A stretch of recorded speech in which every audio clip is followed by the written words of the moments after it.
கண்ணியமான பெரியவர்களே, சகோதரர்களே, இந்த உலகத்தை படைத்து பரிபாலிக்கக்கூடிய வல்லவன் அல்லாஹ் ரப்புல் இஸ்ஸத்.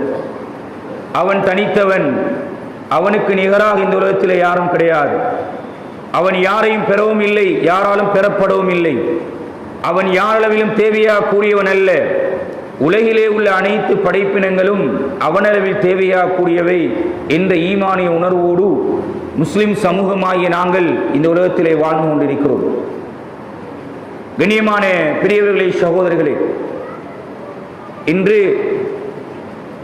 கல்வி பொதுத்தராதர சாதாரணதர பரீட்சை எமது நாட்டிலே நிறைவடைந்த நிலையில், அதே நேரம் ஒரு தேர்தலை இந்த நாடு எதிர்நோக்கி கொண்டிருக்கக்கூடிய ஒரு சூழ்நிலையில், அதே நேரம் முஸ்லிம்களுடைய மிக பிரதானமான ஒரு இபாதத், ஒரு வணக்கம், ஒரு ஹஜ்ஜுடைய ஒரு வணக்கம், அந்த வணக்கத்தை நிறைவேற்றுவதற்காக ஹஜ்ஜாஜிகள் எமது பிரதேசத்திலே இருந்தும் தயாராகிக் கொண்டிருக்கக்கூடிய ஒரு நிலையிலே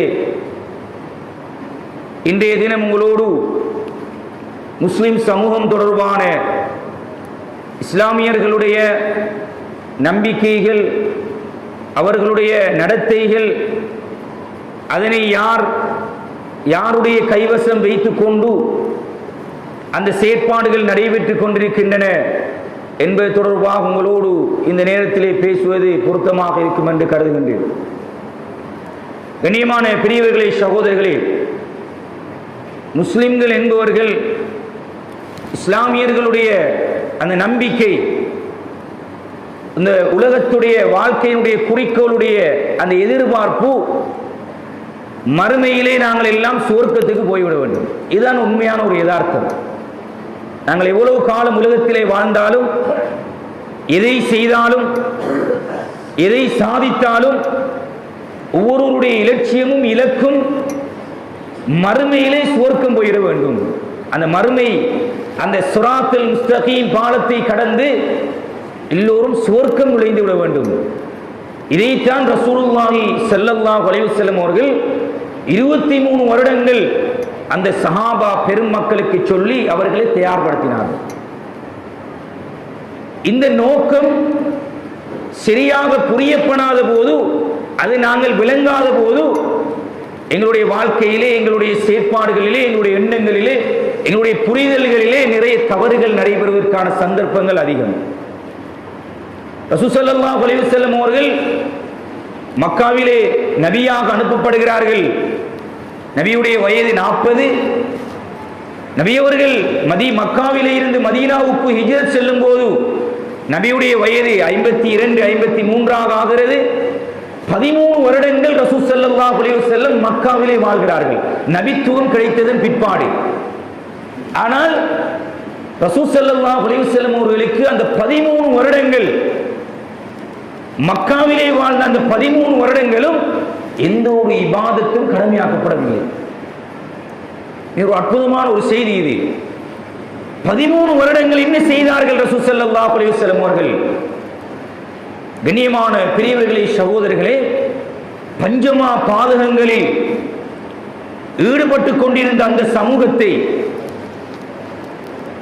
கடுமையான இன்றிருப்பது போன்ற நிலை அல்ல, அன்று கடுமையான மடுமோசமான நிலையிலே இருந்த அந்த சமூகத்தை ரசூல் ஸல்லல்லாஹு அலைஹி வஸல்லம் சுவர்க்கத்தை தயார்படுத்துகின்ற சிந்தனைக்கு மாற்றினார்கள்.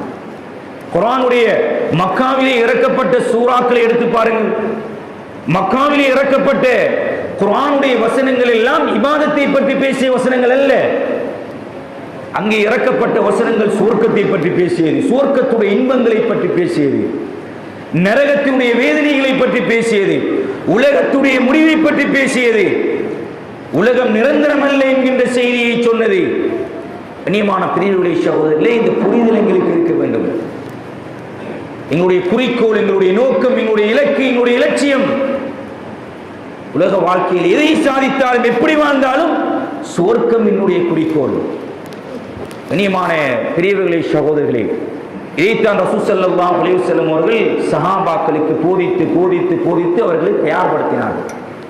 உள்ளத்திலே வேலை செய்தார்கள், உள்ளத்தை மாற்றினார்கள். எனவேதான் அவர்கள் ரலியல்லாஹு அன்ஹும் வரது அன்ஹு என்கின்ற ஒரு பட்டு பெயருக்கு சொந்தக்காரர்களாக மாறினார்கள். அல்லாஹ்வும் அவர்களை பொருந்திக் கொண்டான், அவர்களும் அல்லாஹ்வுடைய அந்த பொருத்தத்தை பெற்றுக் கொண்டார்கள், பொருந்திக் கொண்டார்கள் என்கின்ற ஒரு சுவசோபனத்தை அவர்கள் பெற்றுக் கொண்டார்கள். உலகத்திலே வாழுகின்ற போதே ரசூல் ஸல்லல்லாஹு அலைஹி வஸல்லம் சஹாபாக்களை அடையாளப்படுத்தி நீங்கள் சுவர்க்கவாதி, நீங்கள் சுவர்க்கவாதி, நீங்கள் சுவர்க்கவாதி என்று உலக வாழ்க்கையிலே நபி அவர்கள் அதை வாக்குறுதி கொடுத்து விட்டார்கள். அதைத்தான் அவர்கள் எதிர்பார்த்தார்கள். சுவர்க்கம் போய்விட வேண்டும். கண்ணியமானவர்களே, ரசூல் ஸல்லல்லாஹு அலைஹி வஸல்லம் வாழ்க்கைக்கு பின்னால், மரணத்துக்கு பின்னால் கலீஃபாக்களுடைய ஆட்சி உலகத்திலே நடைபெறுகிறது. மிக அழகான ஒரு நல்ல ஒரு வழிகாட்டல்களை அந்த கலீஃபாக்கள் இந்த உலகத்துக்கு முன்மாதிரியாக வழங்கியிருக்கிறார்கள்.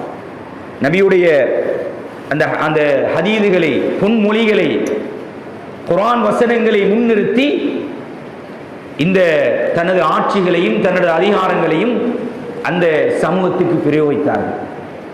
அதன் பிற்பாடு உலகத்துடைய வரலாற்றிலே நிறைய அரசர்கள், ஆட்சியாளர்கள் இந்த உலகத்தை ஆட்சி செய்திருக்கிறார்கள். கண்ணியமான பிரிவுகளை, சகோதரர்களே, குறிப்பாக இந்த முஸ்லிம் சமூகத்தை, இஸ்லாமியர்களை வழிநடத்தி வந்தவர்கள் அன்றிருந்த இமாம்கள். நாங்கள் சொல்லக்கூடிய, எங்களுக்கு தெரிந்த இமாம் புகாரி ரஹ்மத்துல்லாஹி அலைஹி, இமாம் முஸ்லிம் ரஹிமஹுல்லா, இமாம் திர்மிதி ரஹிமஹுல்லா என்று சிஹாஹு சித்த 6 கிரந்தங்களுடைய இமாம்கள் இருக்கிறார்கள்.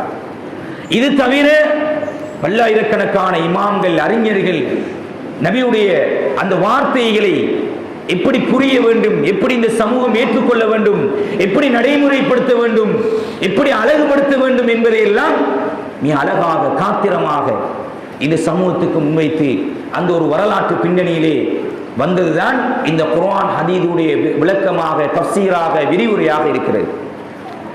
கண்ணியமான பிரிவுகளை, சகோதரிகளே, உங்களுக்கு தெரியும், மக்காவிலே ரசூல் ஸல்லல்லாஹு அலைஹி வஸல்லம் என்கின்ற ஒரு தனி மனிதர் இந்த நபித்துவத்தை, நுபுவத்தை எடுத்துக்கொண்டு ஒரு குறிப்பிட்ட ஒரு சமூகத்தை உருவாக்குறார்கள். அதன் பிற்பாடு மதீனாவுக்கு ஹிஜ்ரத் சென்று அங்கே ஒரு அரசை, இஸ்லாமிய ஒரு அரசை நிறுவுகிறார்கள். அதன் பிற்பாடு வந்த கலீஃபாக்கள் இந்த இஸ்லாத்தை, இந்த இஸ்லாத்தினுடைய அழகை, இந்த இஸ்லாத்துடைய பண்பாடை, இந்த இஸ்லாத்துடைய ஒழுக்க விழுமியங்களை இந்த சமூகத்துக்கு எடுத்து சொல்லி நாடளாவிய சர்வதேசம், உலகெங்கும், நாடெங்கும் இந்த இஸ்லாம் வியாபித்துக் கொண்டு போகிறது. இந்த நிலையில் இஸ்லாத்தினுடைய பரவல், இஸ்லாத்தினுடைய வியாபம் அது நிறைய பறந்து கொண்டு செல்கின்ற இந்த செய்திகளை, இந்த காட்சிகளை பார்க்கின்ற ஒரு கூட்டம், ஒரு சமூகம் எப்படி இஸ்லாத்தை வீழ்த்தலாம், இஸ்லாத்திற்குள்ளே எப்படி பிளவை கொண்டு வரலாம் என்று சிந்திக்க ஆரம்பித்தது. வரலாற்றிலே முஸ்லிம்களுக்கு எதிரான போராட்டங்களை அவர்கள் கட்டவிழ்த்து, ஆயுத ரீதியான போராட்டங்களை, ரசூல் ஸல்லல்லாஹு அலைஹி வஸல்லம் பத்ர் யுத்த களத்திலே இருந்து, உஹதிலே இருந்து, கந்தக்கிலே இருந்து, அது ஹுதைபியா உடன்படிக்கையிலே இருந்து, அந்த யுத்தங்களுடைய வரலாறு அது நெடுகிலும், வரலாற்று நெடுகிலும் வந்து சேர்ந்திருக்கிறது. இந்த இஸ்லாத்தினுடைய நம்பிக்கையை, எங்களுடைய அசைக்க முடிய ஈமானுடைய உணர்வை எப்படி வீழ்ச்சிக்கு கொண்டு வரலாம், எப்படி மட்டம் தட்டலாம், எப்படி இந்த இஸ்லாத்தினுடைய பரவலை தடுக்கலாம் என்று சிந்தித்த அந்த கூட்டம் முதலாவது எடுத்த ஸ்டெப் இஸ்லாத்துக்கு எதிரான போராட்டம். கண்ணியமான பிரிவுகளை, சகோதரர்களே, இந்த போராட்டங்களை நடத்தியவர்கள் பார்த்தார்கள், தங்களால் வெற்றி கொள்ள முடியவில்லை. காரணம், எவ்வளவுதான் போராடினாலும், எவ்வளவுதான் அடித்தாலும், ஒழித்தாலும் முஸ்லிம்களுடைய ஈமானிய உணர்வை எங்களால் ஆட்டம் காண வைக்க முடியவில்லை. இன்று பார்க்கிறோமா இல்லையா? அந்த பலஸ்தீனுடைய பூமியிலே எங்களுடைய முஸ்லிம் சமூகம் இனப்படுகொலைக்கு ஆளாக்கப்படுகிறது. பிறந்த குழந்தைக்கு ஏன் நான் அடிக்கப்படுகிறேன், ஒதுக்கப்படுகிறேன், ஏன் நான் கொலை செய்யப்படுகிறேன் என்று கூட தெரியாது. ஆனால் இன்று வரைக்கும் அவர்கள் அந்த பிரதேசத்தை விட்டு நகராமல் அந்த பைத்துல் முகத்தஸை பாதுகாக்க வேண்டும், அதை பறிகொடுத்து விடாமல் எங்களுக்காகவும் சேர்த்து போராடி கொண்டிருக்கிறார். நினைத்திருந்தால் எங்களுக்கு இதற்கு முன் நின்று கொடுக்க முடியாது என்று நாட்டை விட்டு, பிரதேசத்தை விட்டு, மஸ்ஜிதுல் அக்ஸாவை விட்டு சென்றிருக்கலாம். எங்களுக்காக, எங்களுக்கும் சேர்த்து அந்த பூமியை, அந்த பரக்கத் செய்யப்பட்ட பூமியை பாதுகாக்க வேண்டும் என்று அவர்கள் முன்னிற்கிறார்கள். நான் சொல்ல வருவது என்னவென்றால், அந்த ஈமானிய உணர்வு ஆட்டம் காண வைக்க முடியவில்லை. நாங்கள் எங்கும் போவதற்கு தயாரில்லை. நாங்கள் கொலை செய்யப்படலாம், பிரச்சனை அல்ல. நாங்கள் ஷஹீதாகுவதற்கு தயாராக இருக்கிறோம். சிறிய சிறிய குழந்தைகள் பேசுகிறது, பார்க்கிறோமா இல்லையா வீடியோக்களில்? அந்த ஈமானிய உணர்வை அசைக்க முடியவில்லை.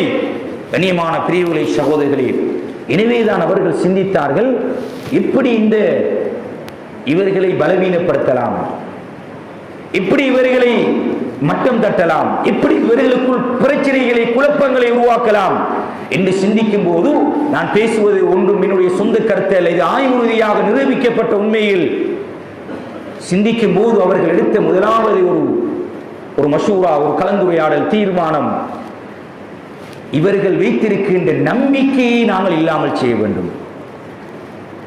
இவர்கள் வைத்திருக்கின்ற இஸ்லாமிய பற்றை, ஈமானிய உணர்வை நாங்கள் இல்லாமல் செய்ய வேண்டும். இவர்கள் பண்பாடு உள்ளவர்களாக இருக்கிறார்கள், ஒழுக்க விழுமியங்கள் உள்ளவர்களாக இருக்கிறார்கள். இந்த ஒழுக்க விழுமியங்களை, பண்பாடுகளை இல்லாமல் செய்ய வேண்டும். சிந்தனா ரீதியான போராட்டத்தை ஆரம்பித்தார். கண்ணியமான பிரிவுகளை சகோதரர்களே, அது இன்று எமது சமூகத்திலே பாரிய அளவிலாக ஊடுருவல் செய்து முஸ்லிம் சமூகத்தினுடைய இருப்பை, அவருடைய சிந்தனைகளை, அவருடைய நம்பிக்கைகளை, அவருடைய கொள்கைகளை, கோட்பாடுகளை, வணக்க வழிபாடுகளை கேள்விக்குறியாக மாற்றியிருக்கிறது. விரிவாக சொல்வதாக இருந்தால், கண்ணியமான பெரியவர்களை சகோதரர்களே, இன்று பல்கலைக்கழகங்களில் படிக்கின்ற முஸ்லிம் சகோதர சகோதரிகள் நாஸ்தீக சிந்தனைக்கு போய் கொண்டிருக்கிறார். அல்லாஹ் பற்றிய சிந்தனை, குர்ஆன் பற்றிய நம்பிக்கை, ஹதீஸ் பற்றிய நம்பிக்கைகளுக்கு அப்பால் நாஸ்திகம் என்று சொல்லும் போது இறைவன் இல்லாத கோட்பாடு, இறைவன் என்று கிடையாது. யார்? எமது நாட்டிலே முஸ்லிம் சகோதர சகோதரிகள் சிந்தனா ரீதியான அந்த ஆட்கொள்ளப்பட்டு இவ்வாறான விளைவுகளுக்கு கொண்டு போயிருக்கிறார். நடந்திருக்கிறது. இபாதத், நாங்கள் செய்கின்ற இபாதத்துகளிலே கேள்விக்குறியாக மாற்றிருக்கிறது. உறுதி இல்லாத தன்மையை எமது வணக்க வழிபாடுகளிலே உருவாக்கி இருக்கிறது. தொழ வேண்டுமா, இத்தனை ரக்காத் தொழ வேண்டும், கருத்து முரண்பாடுகளுக்கு அப்பால் இது சிந்தனா ரீதியாக வணக்க வழிபாடுகளிலே ஸ்திரத்தன்மையற்ற நிலையை ஏற்படுத்தி அதை ஒரு விருப்பம் இல்லாத நிலைக்கு எங்களை ஆளாக்கி, தொழுகையில் ஒரு இன்ட்ரெஸ்ட் கிடையாது, ஒரு ஆசை கிடையாது, ஒரு விருப்பத்தோடு தொழுகின்ற நிலை கிடையாது. ஏனோ தானோ என்று பிள்ளைகள், குழந்தைகள், சிறார்கள் பெற்றோர்களுடைய வற்புறுத்தலினால் தொழுகின்ற ஒரு நிலை, விட்டு விட்டு தொழுகின்ற நிலை. இனியமான பிரிவுகளை சிந்தனா ரீதியான தாக்கம், எங்களுடைய சிந்தனைகளை எல்லாம், எங்களுடைய எண்ணங்களை எல்லாம் இன்னொரு சமூகம், இன்னொரு கூட்டம் அதை தன்னுடைய கைவசம் எடுத்துக்கொண்டு அவர்களுடைய அந்த சிந்தனைக்கு ஏற்றாற்போல் எங்களை இசைத்துக் கொண்டிருக்கிறார், அமைத்துக் கொண்டிருக்கிறார். இபாதத்துகளிலே, வணக்க வழிபாடுகளிலே, ஆடை கலாச்சாரத்தை பாருங்கள். நான் உதாரணத்துக்கு சிந்தனைக்காக நேரத்தை கவனத்திலே கொண்டு சில சிந்தனைகளை உங்களுக்கு ஏற்படுத்தி இதனை சிந்தியுங்கள். நாங்கள் இவ்வளவு தூரம் இஸ்லாத்தை விட்டு, இஸ்லாமிய நம்பிக்கைகளை விட்டு தூரமாக இருக்கிறோம். ஆனால் நவீன கலாச்சாரம் என்று சொல்கிறோம், நவீன உலகம் என்று சொல்கிறோம். இஸ்லாம் ஒருபோதும் பிற்போக்கான மார்க்கம் கிடையாது. உலகம் அழியும் வரைக்கும் அது ஒரு அற்புதமான ஒரு அழகை சொல்கின்ற மார்க்கம். அது அதனுடைய கருத்துக்கள் ஒருபோதும் செல்லுபடியற்ற கருத்து என்று உலகத்திலே யாராலும் நிரூபிக்க முடியாத ஒரு அற்புதமான மார்க்கம் இஸ்லாமிய மார்க்கம். ஆடைகளை எடுத்துக்கொள்ளுங்கள். ஒரு காலத்திலே இந்த ஆடைகளை நாங்கள் உடுப்பதற்கு, அணிவதற்கு தயக்கப்படுவோம். எப்படியாவது தைத்து கொண்டு வந்து அந்த ஆடைகளை அணிந்து கொண்டு வந்து எங்களுடைய ஆடை கலாச்சாரமாக இருந்த சூழ்நிலை மாறி இப்போது ஆடைகள், கிழிந்த ஆடைகள் ஒரு கலாச்சாரம், ஒரு நவீனம் என்கின்ற நிலைக்கு எமது வாலிபர்கள், இளைஞர்கள் மாறி இருக்கிறார்களா இல்லையா? யாருடைய சிந்தனை, யாருடைய கலாச்சாரம்? கிழிந்த ஆடைகளோடு தொழுகின்ற போது அந்த தொழுகை ஏற்றுக்கொள்ளப்படாத நிலை என்கின்ற அந்த சிந்தனை கூட இல்லாத நிலையில் எமது சிந்தனைக்குள் அது உட்படுத்தப்பட்டிருக்கிறது. கரண்டை காலுக்கு மேல் ஆடை அணிய வேண்டும் என்று சொன்ன ஒரு அற்புதமான மார்க்கத்தை பின்பற்றுகின்ற நாங்கள் இல்லை, கீழே மேலே இருக்கின்ற ஆடையும் கீழே இழுத்துக்கொண்டு தொழுகையிலே பார்க்கிறோமா இல்லையா? சுஜூதுக்கு சென்றால் பின்னால் நின்று எங்களால் சொல்ல முடியாது. பள்ளி வாயிலே நடைபெறக்கூடிய இவைகள் எல்லாம் சிந்தனா ரீதியான தாக்கத்துக்கு நாங்கள் உட்படுத்தப்பட்டிருக்கிறோம். நவீன கலாச்சாரம் என்று நாங்கள் சிந்தித்துக் கொண்டிருக்கிறோம். இது நவீனம், இதுதான் மாடர்ன். சுப்ஹானல்லாஹ்.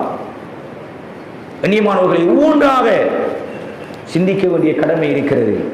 பெண்களுடைய ஒரு காலத்திலே பெண்களுடைய ஆடை முழுமையாக மறைத்த நிலையிலே புடவையை சுத்தி கொண்டு தெரிந்த நிலை மாறி இன்று அபாயா, ஜில்பாப் என்ற பெயரிலே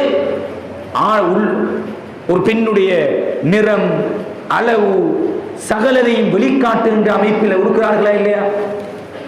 நவீன கலாச்சாரம் என்று யோசிக்கிறார்கள். இஸ்லாம் அபாயா உடுக்க செல்லவும் இல்லை, ஜில்பா போட சொல்லவும் இல்லை. இஸ்லாம் சொல்கிறது, உங்களுடைய அங்க அவயங்கள் மறைகின்ற அமைப்பில், தெரியாத அமைப்பில், நீங்கள் யார் என்று வெளியிலே அடையாளப்படுத்த முடியாத அமைப்பில் ஆடைகளை அணிந்து கொள்ளுங்கள் என்று சொல்கிறது. இந்த புரிதல்கள் எங்களுக்கு இருக்க வேண்டும், இவைகள் சொல்லப்பட வேண்டும், புரியப்பட வேண்டும். இல்லாத போது இதனுடைய விளைவுகள் அது ஒரு பக்கம் இருக்கிறது. இப்படி நடக்கும் போது அதை ஏற்படுத்துகின்ற விளைவுகள், கண்ணியமான பிரிவுகளை சகோதரர்களே, இப்போது ஒரு நவீனம், ஆண்கள் கையிலே காப்பு போடுவது, மாலை அணிவது, மின்னி போடுவது ஒரு நவீன கலாச்சாரமாக, இது நவீனம், இது இஸ்லாத்திற்கு அப்பாற்பட்டு நீங்கள் இதை கதைக்க தேவையில்லை என்ற நிலைக்கு இன்று வாலிபருடைய சிந்தனைகள் மாறி இருக்கிறது. சுப்ஹானல்லாஹ்.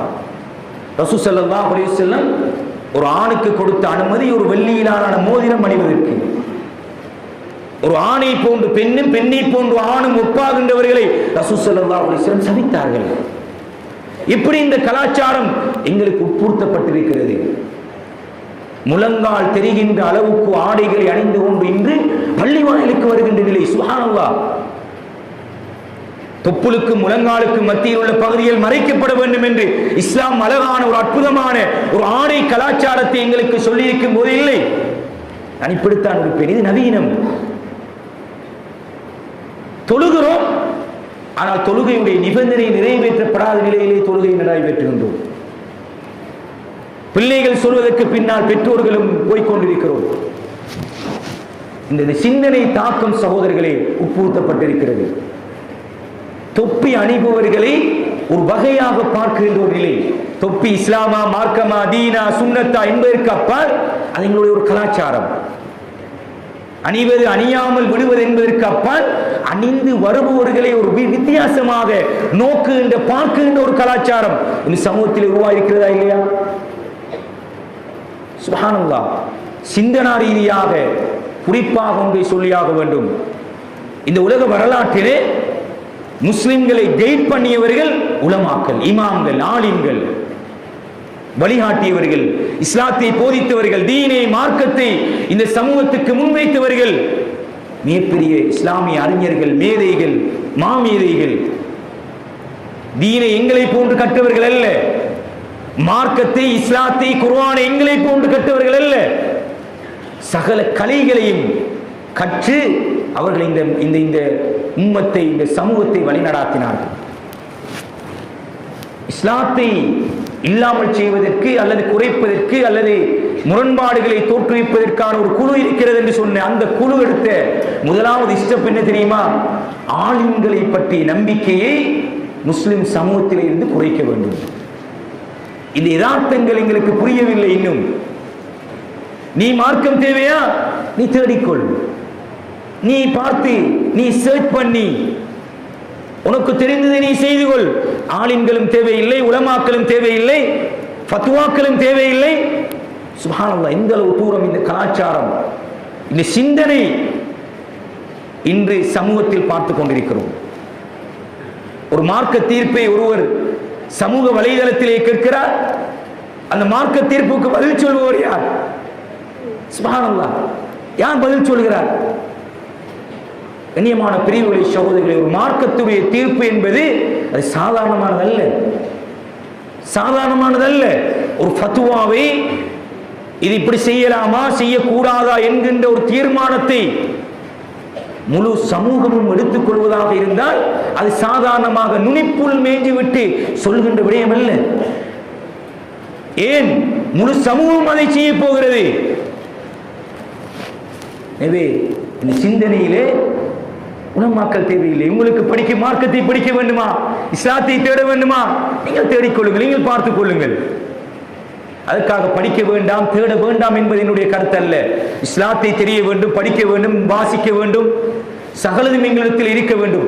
தீர்ப்பாக ஃபத்வாவாக நாங்கள் எடுக்கின்ற போது யார் அதை சொல்ல வேண்டும், யாரிடம் அதை கேட்க வேண்டும்? சுப்ஹானல்லாஹ், இந்த அந்த சிந்தனை அப்படியே மறைந்து உலமாக்களை பற்றிய கண்ணியம் இல்லை, இமாம்களை பற்றிய கண்ணியம் இல்லை. கண்ணியமான பிரிவுகளை சகோதரர்களை, மூன்றாவது பெரியவர்களை, படித்தவர்களை, ஆசிரியர்களை, அதிபர்களை மதிக்குகின்ற அல்லது அவர்களுடைய சொற்களை எடுத்துக்கொள்கின்ற தன்மையை எப்படி குறைக்கலாம்? சிந்தித்தார்கள். எங்களை விட அட்வான்ஸாக சொன்னார்கள். அவர்கள் ஆசிரியர் தான், அவர் ஒரு மனிதர் தான். உங்களுக்கு படித்து தருவதை கேட்டுக்கொள்ளுங்கள், அவ்வளவுதான். அவருக்கு மரியாதை செலுத்த வேண்டும், அவருக்கு கண்ணியம் செலுத்த வேண்டும், அவருடைய பேச்சை கேட்க வேண்டும். இதெல்லாம் உங்களுக்கு தேவையில்லை. இப்படியான ஒரு சிந்தனையை போட்டார்கள். எங்களுக்கு தெரியாமல், எங்களுக்கு அறியாமலேயே எங்களுடைய வீட்டுக்குள்ளும் அந்த சிந்தனை இருக்கிறது. எங்களுடைய பிள்ளைகளிடம் கேட்டு பாருங்கள். ஒரு காலத்திலே ஒரு ஆசிரியர் வருகின்ற போது எழுந்து நிற்க வேண்டுமா இல்லையா என்பதற்கு அப்பால் ஒரு மரியாதை, ஒரு கண்ணியம். சைக்கிளிலே செல்கின்றவர்கள் இறங்கி மரியாதை கொடுத்த ஒரு காலம் எங்கே போய்விட்டது? கண்ணியமான பிரிவுகளை சகோதரர்களே, இஸ்லாம் ஒரு அற்புதமான மார்க்கம். பெரியவர்களை எப்படி மதிக்க வேண்டும், கண்ணியப்படுத்த வேண்டும், சிறார்களுக்கு எப்படி அன்பு காட்ட வேண்டும் என்று அழகான அற்புதமாக ஹதீஸ்களூடாக, குர்ஆனினூடாக எங்களுக்கு சொல்லித் தரப்பட்டிருக்கிறது. ஆனால் இந்த சிந்தனா ரீதியான தாக்கம் எங்களுடைய பிள்ளைகள், எங்களுடைய மாணவர்கள், எங்களுடைய வாலிபர்களுக்கு உட்பூத்தப்பட்டு அது அப்படியே குறைக்கப்பட்டு, அவர் ஒரு டீச்சர், அவர் ஒரு ஆசிரியர் மட்டும்தான். கண்ணியமான பிரிவுகளை சகோதரர், இந்த சிந்தனை அப்படியே அதிகரித்து இப்போது வீட்டுக்குள்ளே நுழைந்திருக்கிறது. உன்னை பெற்றவர் தான் அவர், உன்னை கட்டுப்படுத்துவோர் அல்ல. நீ போலீஸுக்கு போகலாம், நீ கம்ப்ளைண்ட் பண்ணலாம், உன்னுடைய வாப்பாவை பற்றி கம்ப்ளைண்ட் பண்ணலாம். சுப்ஹானல்லாஹ், இப்படி நிலை மாறி இருக்கிறது. எனவே சிந்தனா ரீதியாக எவ்வளோ காலத்துக்கு முன்னால் போட்ட அந்த திட்டம் இப்போது சர்வசாதாரணமாக இஸ்லாமியர்கள் என்று நாங்கள் எங்களை சொல்லிக் கொண்டாலும் இஸ்லாமிய சிந்தனையிலே இருந்து தூரமாகின்ற, விலகுகின்ற அல்லது எனக்கு ஏற்றுக்கொள்ள முடியாத நிலையில் இருக்கின்ற ஒரு வகையான நிலைக்கு எமது சமூகம் தள்ளப்பட்டுக் கொண்டிருக்கிறது என்கின்ற உண்மையை நாங்கள் கட்டாயம் புரிந்து கொள்ள வேண்டும். நாங்கள் பேரளவில் முஸ்லிம்களாக இருக்கிறோம், மார்க்கத்தை பின்பற்றுகின்றோம், தொழுகிறோம். கேட்டால் நாங்கள் தொழுகிறோம், நோன்பு பிடிக்கிறோம், ஜகாத் கொடுக்கிறோம். இப்போது ஹஜ்ஜுடைய இமாம், ஹஜ்ஜுக்கு செல்கிறோம். வேற என்ன செய்ய வேண்டும்? சுப்ஹானல்லாஹ், சுப்ஹானல்லாஹ். கண்ணியமான பிரிவுகளை சகோதரர்களே, உலகத்தில் இப்போது ஒரு ஆய்வு செய்யப்பட்டிருக்கிறது. சிறந்த நாடுகள் எது? சிறந்த நாடுகள், ஒரு கலாச்சாரம், நல்ல கலாச்சாரம், நல்ல ஒழுக்க விழுமியங்கள் உள்ள நாடுகள் எது என்று ஆய்வு செய்யப்பட்டதிலே முதல் தரத்தில் இருக்கின்ற 7 நாடுகளும் இஸ்லாமிய நாடுகள் அல்ல. ஆனால் உண்மையாக முதலாவது தரத்திலே வரக்கூடியவைகள் யாரு? எங்களுடைய இஸ்லாம் சொல்கின்ற அந்த விழுமியங்களை, அந்த ஒழுக்கங்களை பின்பற்றுகின்ற நாடுகள் முன்னே வர வேண்டும். ஆனால் இல்லை, இஸ்லாம் இருக்கிறது, முஸ்லிம்கள் வாழ்கிறார்கள், ஆனால் இஸ்லாம் இல்லை. இஸ்லாமிய ஒழுக்கம் இல்லை, இஸ்லாமிய விழுமியங்கள் இல்லை, பண்பாடுகள் இல்லை. வீழ்ச்சியை நோக்கி சென்று கொண்டிருக்கிறது. காரணம், சிந்தனா ரீதியாக இஸ்லாம் பற்றிய நல்ல கருத்துக்களை இப்போது உங்களுக்கு தெரியும், அனந்தர சொத்துக்கள் பங்கிடும் போது ஆண்களுக்கு 2 பங்கும் பெண்களுக்கு 1 பங்கும் கொடுக்க வேண்டும். ஒரு நாட்டிலே, ஒரு இஸ்லாமிய நாடு இல்லை, சமனாக வழங்கப்பட வேண்டும். சுப்ஹானல்லாஹ். இஸ்லாமிய அந்த கொள்கையை, அந்த கோட்பாடை, அந்த குர்ஆனுடைய வசனத்தை ஏற்பதற்கு தயாரில்லை. சிந்தனா ரீதியாக தாக்கத்துக்கு உள்ளாக்கப்பட்டிருக்கிறார்கள். அது ஏன் 2 பங்கு கொடுக்க வேண்டும், 1 பங்கு கொடுக்க வேண்டும் என்பது தனியான ஒரு தலைப்பு ஆய்வு செய்யப்பட்டிருக்கிறது. அதற்கான நியாயமான காரணங்கள் சொல்லப்பட்டிருக்கிறது. கண்ணியமான பிரிவுகளை சகோதரிகளே, எனவே நாங்கள் வெறுமனே முஸ்லிம்கள் என்கிற அப்பால் இஸ்லாமியர்களாக மாற வேண்டும். பண்பாடு ரீதியாக வியாபாரத்தை எடுத்துக்கொள்ளுங்கள். ஒரு நாட்டைச் சேர்ந்த ஒரு பெரும் முதலாளி ஒருவர் ஒரு ஆய்வு கட்டுரை எழுதியிருக்கிறார் முஸ்லிம்கள் தொடர்பாக. முஸ்லிம் அல்லாத ஒரு சகோதரர். அவர் சொல்கிறார், என்னிடத்திலே வந்து நான் ஒரு தொழிற்சாலை வைத்திருக்கிறேன். 2ஆம் தரத்திலான ஒரு உற்பத்தியை செய்துவிட்டு 1ஆம் தரத்திலான உற்பத்தியுடைய பெயரை நீங்கள் அதிலே போட்டு தர வேண்டும் என்று சொல்லியிருக்கிறார். ஒரு முஸ்லிம், ஒரு வியாபாரி. அவர் சொல்கிறார், அதன் பின்னால் அவரோடு சேர்ந்து உணவகத்துக்கு சென்று, ரெஸ்டாரண்ட்டுக்கு சென்று சாப்பிடுகின்ற போது அவர் கேட்கிறார், இது ஹலாலான உணவா, ஹராமான உணவா? அவர் என்ன சொல்கிறார் என்றால், என்னிடத்திலே வந்து பிழையாக, தவறாக அந்த உற்பத்தியிலே முதல் தர ரகம் என்று நீங்கள் போட்டு தர வேண்டும் என்று சொன்னவர் எப்படி உணவிலே ஹலால் ஹராம் பார்க்க முடியும்? இதுதான் எங்களுடைய நிலை.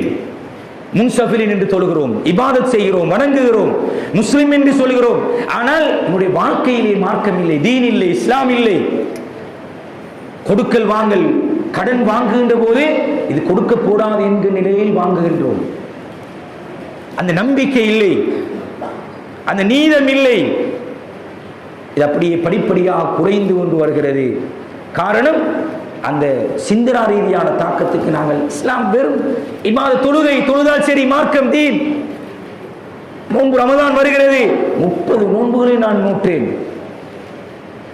என்று சொல்கிறோமே தவிர எங்களுடைய அன்றாட வாழ்க்கையில் தீன் இருக்கிறதா, மார்க்கம் இருக்கிறதா, இஸ்லாம் இருக்கிறதா?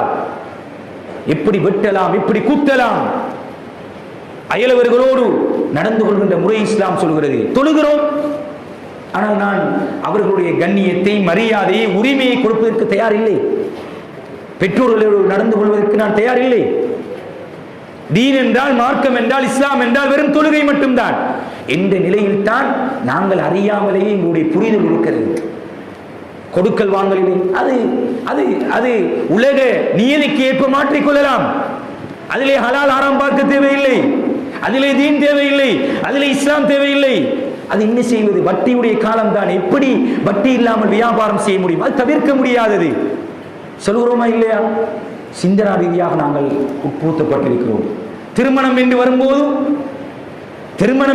திருமணத்தில் இருக்கின்ற வீண் விரயங்கள், அந்நிய கலாச்சாரங்கள் எவ்வளவு தூரம் நாங்கள் செய்து கொண்டிருக்கிறோம். இவ்வளவு வீண் விரயம். அது நடைமுறை கலாச்சாரமாக இருந்து வந்தாலும் இப்போது அட்வான்ஸாக நடைபெறுகிறதா இல்லையா?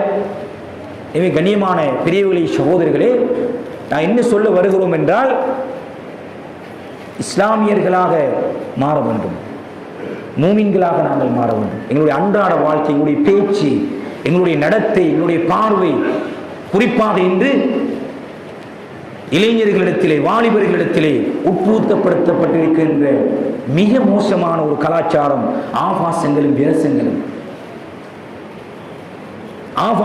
சுப்ஹானல்லாஹ், சர்வ சாதாரணமாக ஒரு ஆணும் ஒரு பெண்ணும் கையை கோர்த்து கொண்டு செல்கின்ற நிலை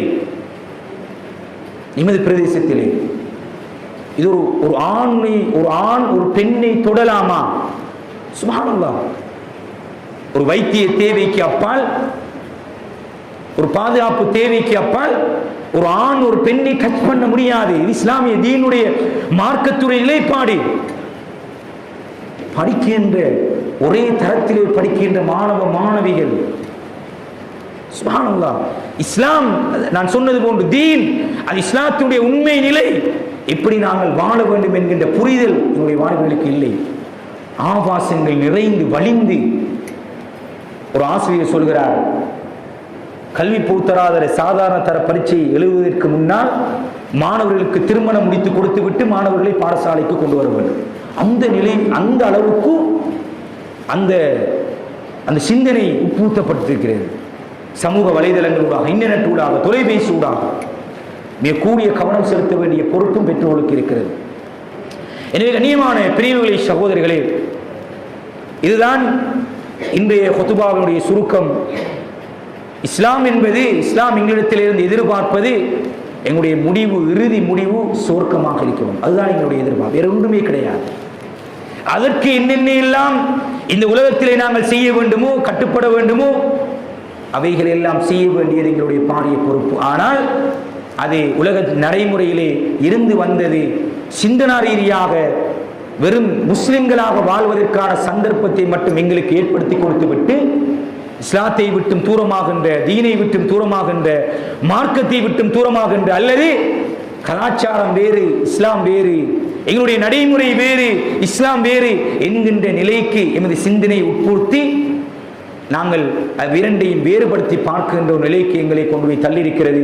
அதற்கான சில உதாரணங்களை, மிக சிறிய அளவிலான, மிக குறைந்த அளவிலான உதாரணங்களை இந்த நேரத்தை கவனத்திலே கொண்டு உங்களுடைய சிந்தனைக்காக வழங்கியிருக்கிறோம். எனவே இவைகளை கருத்திலே கொண்டு தீனை, மார்க்கத்தை மிகச் சரியாக விளங்கி எங்களை எப்படி வாழச் சொல்கிறது, எங்களுடைய கலாச்சாரம் எப்படி இருக்க வேண்டும், எங்களுடைய பண்பாடு எப்படி இருக்க வேண்டும், எங்களுடைய ஒழுக்க விழுமியங்கள் எப்படி இருக்க வேண்டும், எங்களுடைய நடத்தை எப்படி இருக்க வேண்டும், எங்களுடைய குடும்ப வாழ்க்கை எப்படி இருக்க வேண்டும், பெற்றோர் பிள்ளை தொடர்பு எப்படி இருக்க வேண்டும், எங்களுடைய கொடுக்கல் வாங்கல் எப்படி இருக்க வேண்டும், சமூகம் சார்ந்த விடயங்களில் எங்களுடைய ஈடுபாடு எவ்வாறு இருக்க வேண்டும் என்பது தொடர்பான சிந்தனைக்கு எடுத்து நாங்கள் எங்களை மாற்றிக்கொள்வோமாக இருந்தால் நாங்கள் சுவர்க்கத்துக்கு தகுதியுடையவர்களாக மாறுவோம். எனவே அல்லாஹ் சுப்ஹானஹு வ தஆலா எங்கள் அனைவர்களையும் பொருந்தி கொண்ட நல்லவர்கள் கூட்டத்தில் ஆக்குவானாக.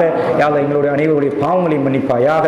யா அல்லாஹ் நாங்கள் அறிந்தும் அறியாமலும் தெரிந்தும் தெரியாமல் செய்த அனைத்து பாவங்களையும் மன்னிப்பாயாக. யா அல்லாஹ் முஸ்லிம் சமூகத்தை பாதுகாப்பாயாக. குறிப்பாக பலஸ்தீனிலே கொல்லப்படுகின்ற ஷஹீதாக்க படுகின்ற அந்த ஷஹீதுகளுடைய அந்தஸ்துகளை உயர்த்துவாயாக. அவருடைய பாவங்களை மன்னிப்பாயாக. அவர்களுக்கு முழுமையான விடுவிப்பையும் விமோசனத்தையும் அவர்களுக்கு வழங்குவாயாக. அவர்களுடைய பூமியை அவர்களுக்கு மீள ஒப்படைக்கக்கூடிய நிலையை உருவாக்குவாயாக. பைத்துல் முகத்தஸை, மஸ்ஜிதுல் அக்ஸாவை அவர்களுக்கு திரும்ப நீ மீட்டி கொடுப்பாயாக. நிம்மதியாக தொழக்கூடிய நிலைகளை அவர்களுக்கு உருவாக்கி கொடுப்பாயாக. யாவது எங்கள் அனைவர்களையும் பொருந்திக் கொண்ட நல்லவர்கள் கூட்டத்தில் ஆக்குவாயாக. வ ஆகிரு தஅவானா அல்ஹம்துலில்லாஹி